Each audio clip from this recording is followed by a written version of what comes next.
नारायणं नमस्कृत्यं नरं चैव नरोत्तमं देवीं सरस्वतीं व्यासं ततो जयमुदीरते।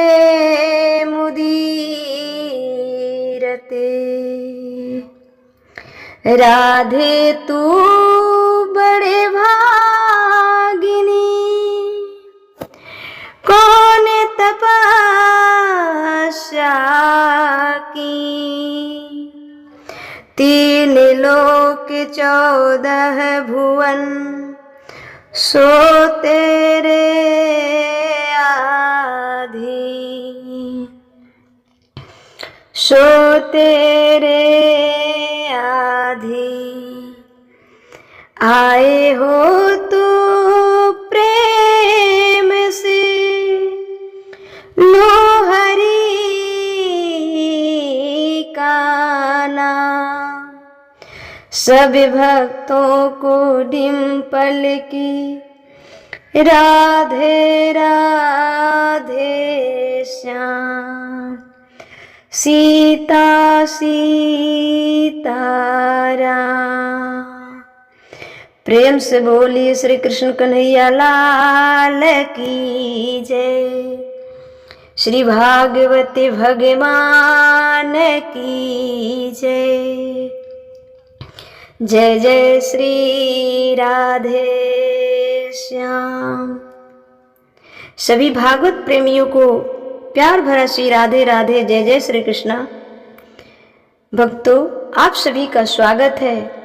आप सभी का जीवन आनंदमय हो, खुशियों से भरा रहे। आप सभी अपने जीवन में खूब नाम उन्नति कमाएं। इन्हीं शुभकामनाओं के साथ मैं कथा में आगे बढ़ूंगी। जैसा कि कल की कथा में आपने सुना कि भगवान श्री कृष्ण को सबसे ज्यादा याद कंस करता था, जितना कोई संत नहीं कर सकते। किसी की आंखों में काजल देख लेता तो कहता कि वो कृष्ण है, वहां से भाग जाता। दाल में जो छेवका लगता है, जीरा होता है ना, जीरा काला, वो दिख जाता तो भोजन को हटा देता था। हटाओ हटाओ हटाओ, कृष्ण है कृष्ण है कृष्ण है। लोग कहते हैं ना कि भगवान कंस को क्यों उतार दिए, रावण को क्यों उतार दिए, शिशुपाल, दंतवक्त्र इत्यादि को क्यों उतार दिए? वो तो शत्रुता करते थे। तो भगवान ये नहीं देखते हैं कि कौन प्रेम से हमको बचता है, कौन हमें शत्रु के भाव से बचता है। भगवान ये देखते हैं कि सबसे ज्यादा हमारा चिंतन करता कौन है, सबसे ज्यादा हमारा चिंतन कौन करता है। भगवान ये नहीं देखते कि आप प्रेम से भज रहे हैं या आप शत्रुता से भज रहे हैं। तो कंस इतना याद करता था।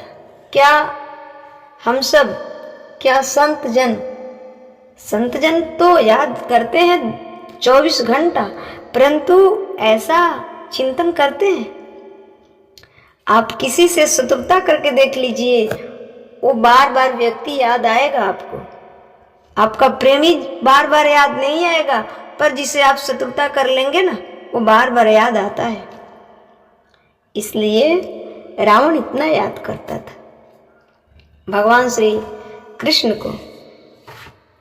भगवान श्री कृष्ण का जन्म हुआ कहाँ और उत्सव कहाँ मान रहा है?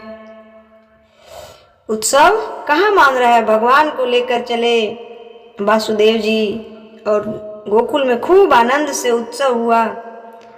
सारे ब्रज में हला हुआ। नंद को आनंद भयो, जय कन्हैया लाल की, जय कन्हैया लाल की, जय कन्हैया लाल की। हाथी दीना, घोड़ा दीना और दीना पाल की, नंद को आनंद भयो, जय कन्हैया लाल की। खूब उत्सव हुआ, खूब आनंद हुआ।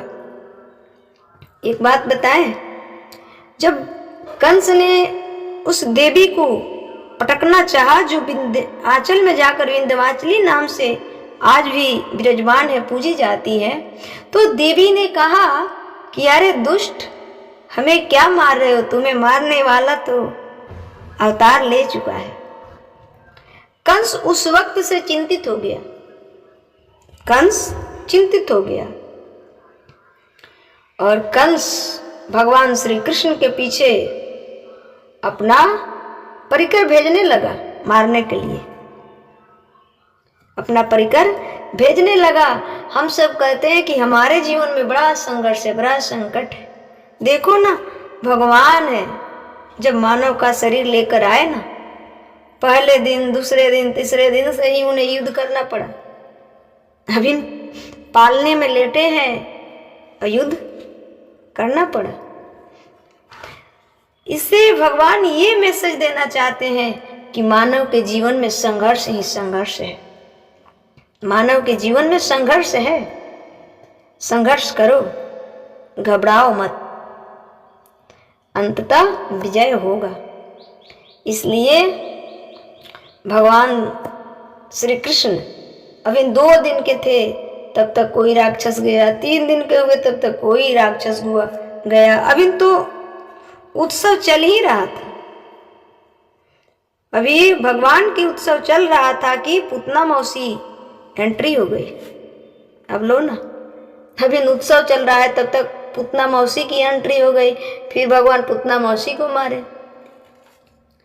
हम सब कहते हैं कि हम ही ज्यादा दुखी हैं, लेकिन भगवान दुखी नहीं हुए, भगवान मुस्कुराते रहे।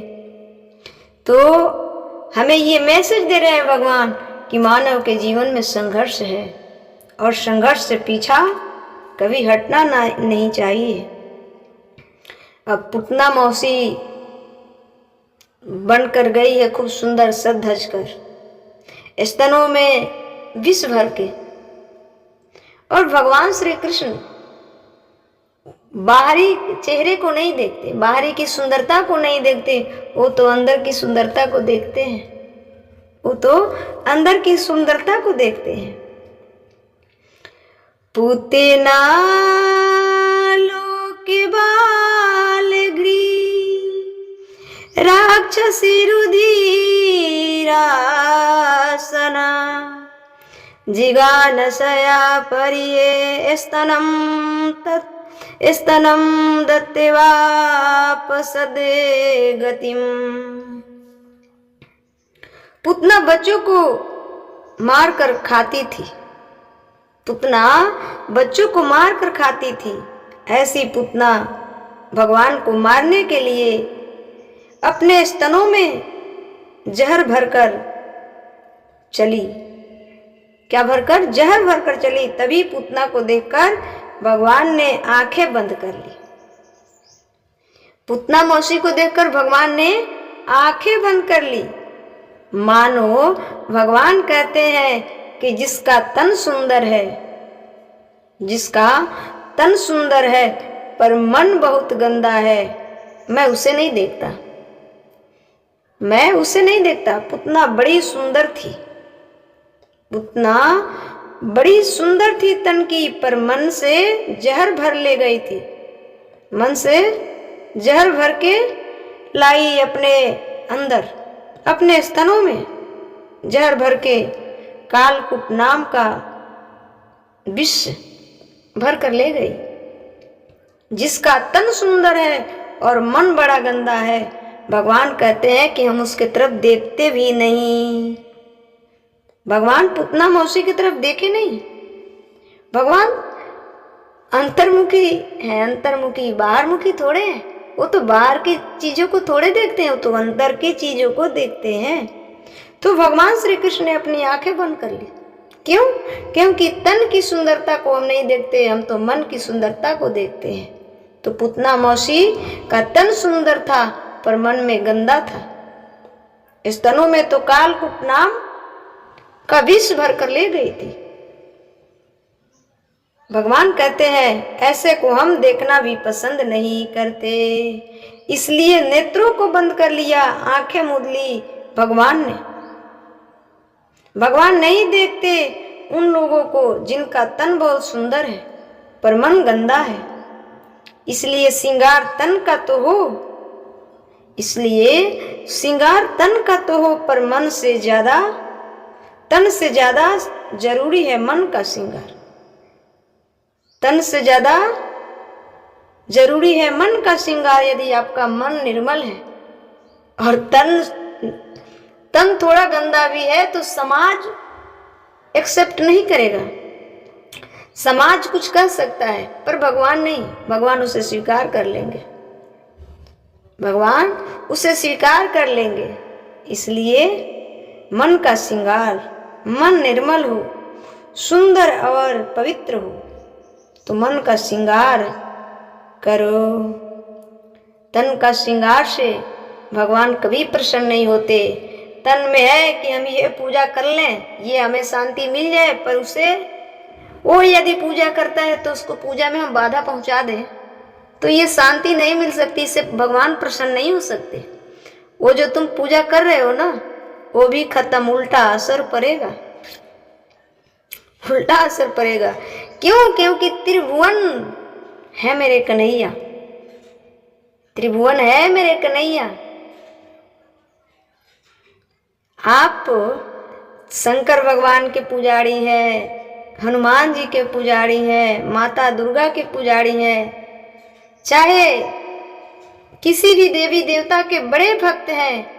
जब अंततः होगा तो वो श्रीमन नारायण के गोद में ही डालते हैं। इसलिए हम क्यों न श्रीमन नारायण का ही चरण पकड़ लें। इसलिए त्रिभुवन है। तो पुतना मौसी तन का श्रृंगार करके गई थी पर मन में विष भरी थी, तो भगवान उनके तरफ देखे नहीं। इसलिए तन से जरूरी है मन का श्रृंगार। मन निर्मल हो, सुंदर हो, पवित्र हो तो मन का श्रृंगार करो। पुतना मौसी ने नहीं किया मन का श्रृंगार, सिर्फ तन का किया तो भगवान ने नहीं देखा, भगवान ने नहीं देखा। इसलिए आप लोग भी मन को सजाना सीख लीजिए, मन को सजाना सीख लीजिए, भगवान मिल जाएंगे। जब तक मन को सजाना नहीं सीखेंगे, मन का श्रृंगार नहीं सीखेंगे, तब तक भगवान नहीं मिल सकते। तन को धोया मगर मन को धोया नहीं, बाद गंगा नहाने से क्या फायदा।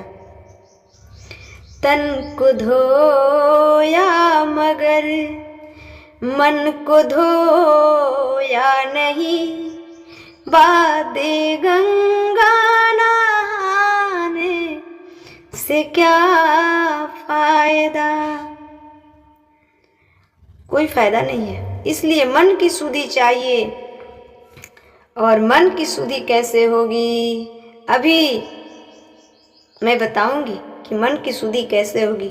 सबसे पहले मैं एक बात कहना चाहूंगी कि आप लोग जो कहते हैं कि मैं शंकर भगवान की पुजारी हूँ, भगवान शंकर तो अमर है, सबसे बड़े देवता हैं, सब कोई देवता बड़े हैं, कोई बड़े और छोटे नहीं है।